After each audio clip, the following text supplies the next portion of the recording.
Time now to make sense of the shillings and cents, and this is a huge one because the ongoing parliamentary probe into the buyback of Telkom Kenya resumed today, with lawmakers keen to hear from the transaction advisors and lawyers involved in that deal. Among those on the hot seat today was Ego Africa Capital Executive Director John Ngumi, whose firm is said to have earned about 350 million from that deal. Jimmy Mbogo reports. The ongoing probe into the buyback of Telkom Kenya, which saw the government pay out 6.1 billion shillings to Jamhuri Holding, continues to unravel. Lawmakers today learned that Jamhuri Holdings Limited, a subsidiary of Helios Investment, acquired 60% stake just a few months after it was formed. But more curious for the lawmakers were the revelations earlier this month that Helios spent between 600 million and 700 million shillings on advisory services to broker the deal.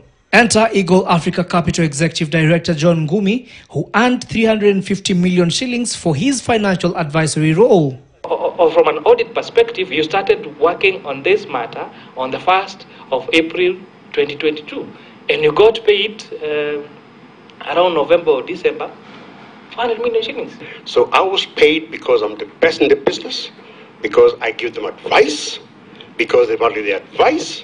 And please also remember that it was not me imposing a fee on them.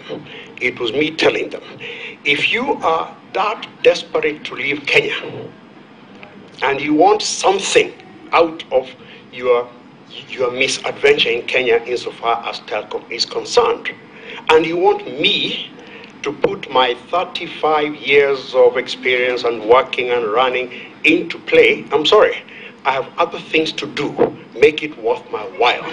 Ngumi painting a rather unfortunate picture of what transpired during the negotiations before Jamhuri and Helios opted to leave the country, hinting that should he have not entered the picture, Telkom Kenya might have collapsed. I stopped Helios from taking precipitate action, which would have wrecked Telkom Kenya.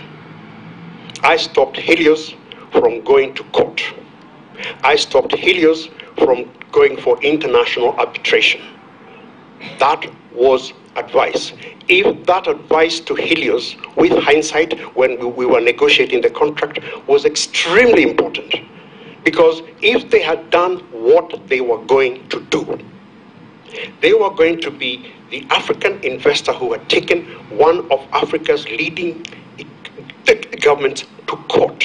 As more witnesses appear before the Joint Parliamentary Committee probing the Telkom transaction, the question that now emerges is what was the target of Helios and Jamhuri Holdings Limited going into the investment, and who dropped the ball that saw the taxpayers spend over 6 billion shillings in the buyback.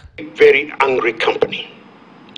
This company felt it had come to Kenya on the basis of certain undertakings to do with policy and regulatory reforms and changes. It had come to Kenya on the basis that given those, they would have a business. Those undertakings, for whatever reason, in their view, had not been met.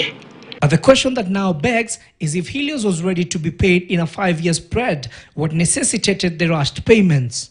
Jimmy Mbogo, KTN News. Right, the probe